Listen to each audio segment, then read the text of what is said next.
want to talk about some very important information about your patios, about your balconies, about restorations you might be wanting to do around your place. And we're going to do that with folks from United Laguna Woods Mutual. We have a phone call coming in, don't worry about that. Allison Bach and Anthony Liberatore are joining us today. And thank you guys very much for being here. Anthony's going to fiddle with his phone just for a second. It's okay. Don't worry about it, Anthony. It happens. I'm ready. I want to ask you about, you guys are taking a look at the architectural standards that are going on. Why are we revisiting this? What's going on? Give us the kind of big overview. Well, all of the architectural standards are under review right now, a periodic review that occurs from time to time, and it's been many years since we looked at them as an entity, as a whole. And of course, things change on the state level, on the federal level, on the local level, and we have to keep current with the codes.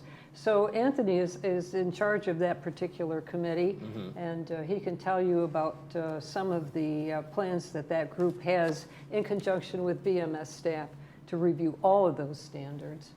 Right, and you guys want to, basically, Anthony, you guys have, there's some rules that are standards in terms of just what you can do in terms of building, but also there's an aesthetic in the homeowners association that you want to maintain a certain look and a certain feel to the community, right? Yeah, that's correct. You know, our buildings have a certain style to them, and when we put something on, like an atrium or a balcony, we'd like it to fit and look the same.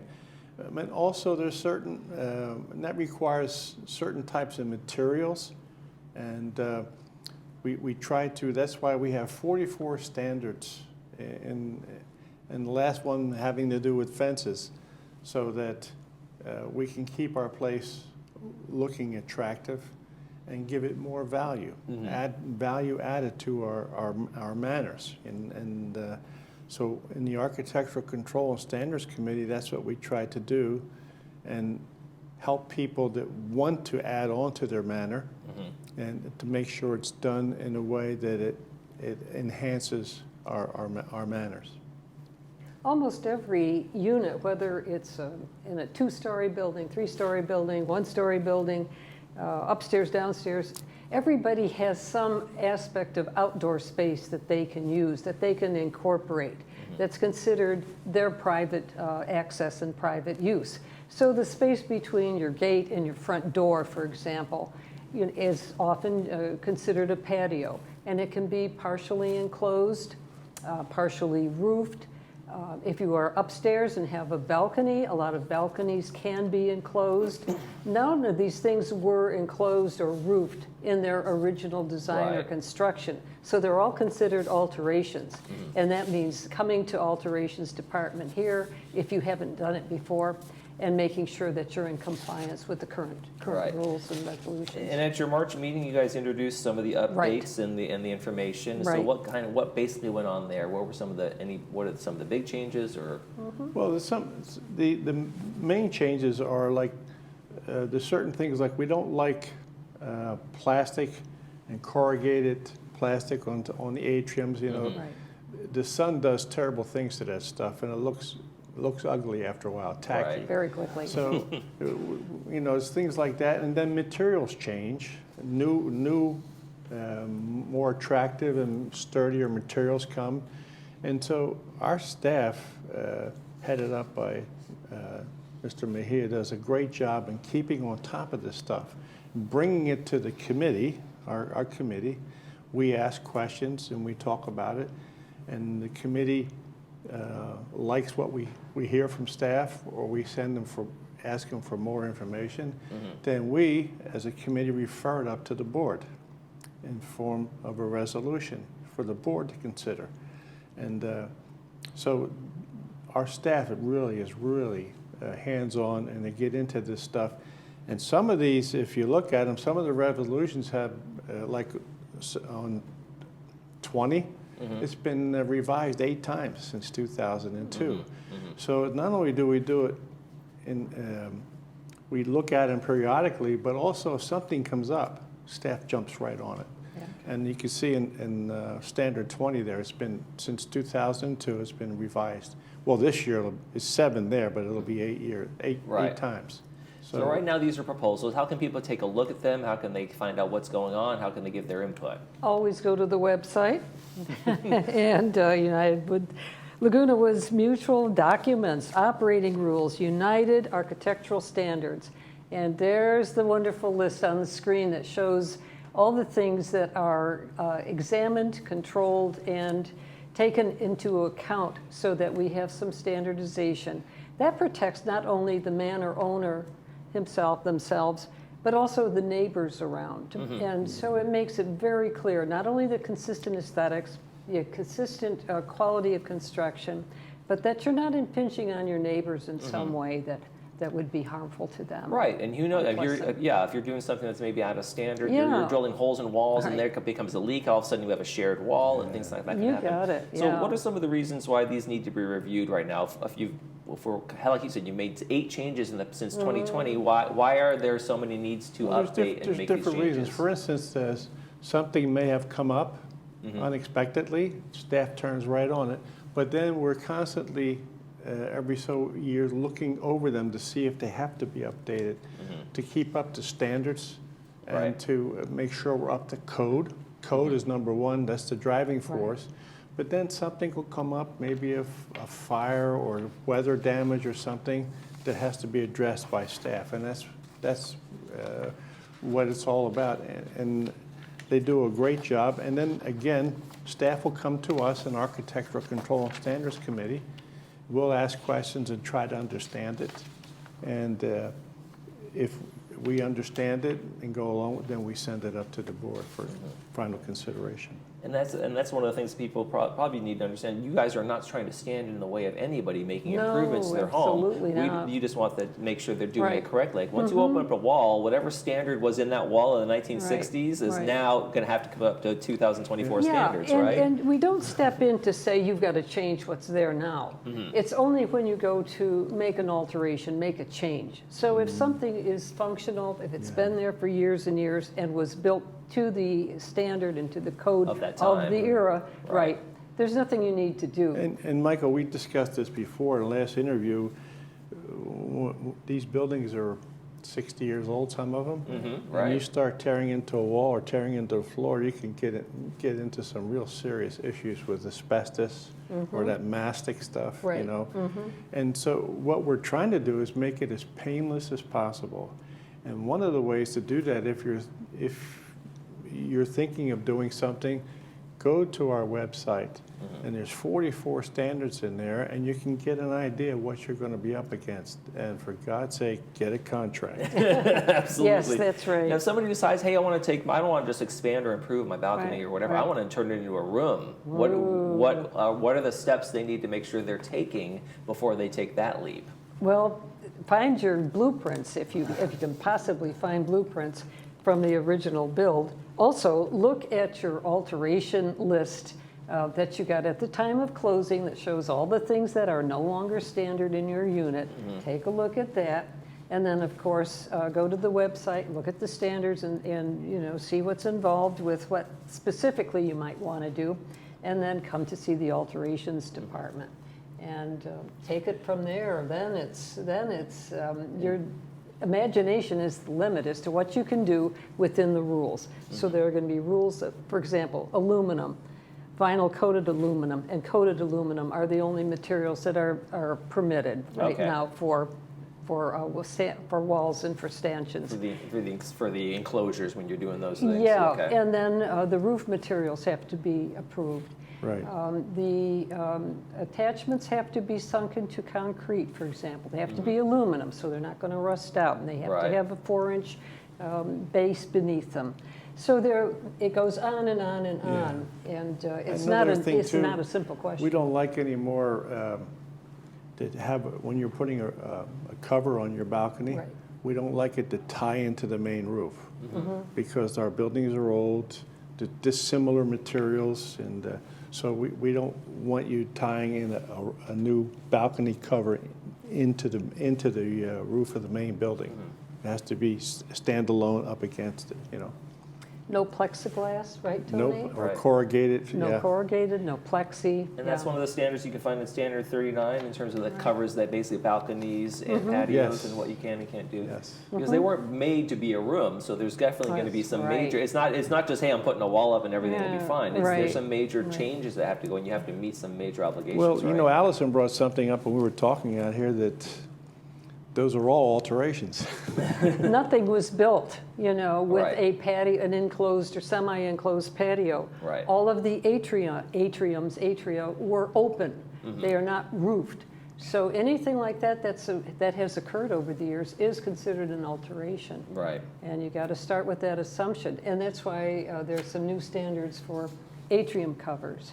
Okay. That's part of the new resolution that was passed, and that's under review right now. Yes. The atrium is an interesting feature. A lot of units have the atrium, and they're great, and they're also tantalizing because you look at that space if you've got one, and you think, oh, what can I do out there? Right. And some parts of the year they're entirely useful, other parts of the year they're not so pleasant. So people can grow gardens and so on, but then they start thinking, well, if I just put a roof over that and a skylight and did this and did that, I'd have an extra room. Right. And all of a sudden, I'd have a bigger dining room. Sure, yeah. People see the value in that. Sure, And you're yeah. doing these patios and Right. balconies and atriums. You're adding square footage to Yeah. your living space, and that adds value. And so that you can Right. see where there's an attraction to that. But then you got the California Building Code coming in. Oh, that Yeah. darn building code. So if you make it into a bedroom, there's some qualifications. Right. There has to be an exit. But if An you- exit alternative than the main door, right? A secondary exit. Correct. Right. Yeah. For an emergencies like Right. fire, earthquakes, and those kinds of Yes. things for access. Right. So it's not that this cannot be done, it's that from a technical standpoint, that room that perhaps was a bedroom adjacent to an atrium that had a door into the atrium, that room may now have to become a den or an office Okay. rather than a bedroom. Okay. Again, because of that two-access rule that the state imposes on us. Now, if I decide to do alterations, Yeah. balcony, patio, atrium, whatever that might be, if there's a problem with it, if there's some leak or if there's some sort Right. of issue with it, is it still part of the HOA coming in and taking some responsibility there, or is it all on me now, since I'm the one who? If you made the Made the alteration, it wasn't part of the standard building, yes, it's on you. Yeah. Okay. And that's why people have to look at that carefully. And they also have to consider the insurance angle. Your HO6 insurance policy might have to be increased if you do some serious alterations to those aspects, to patios, to balcony, to atrium, to make sure that that new construction is covered by your HO6 policy. That's a great point, Allison, I forgot about that. Yeah, Yeah. absolutely, yeah. right? Because if you're adding that kind of value, and then if Right. there's some sort of claim, and they say, no, you only have a patio here, but that, no, Exactly. that's our third Yeah. bedroom we put in. Yeah, exactly. That's an excellent point to keep And the in mind. maintenance of that roof, too, can be an issue. We're not allowed to go crawling around on our roofs. You know, the roof access is very limited to staff or to contractors only. So to make sure exactly, especially if you've put in a skylight in that atrium, that does have to be inspected. It might have to be recalked. You have to make sure there aren't any leaks and Yes. so on going on. So who's going to do that? Who's going to get up on that roof?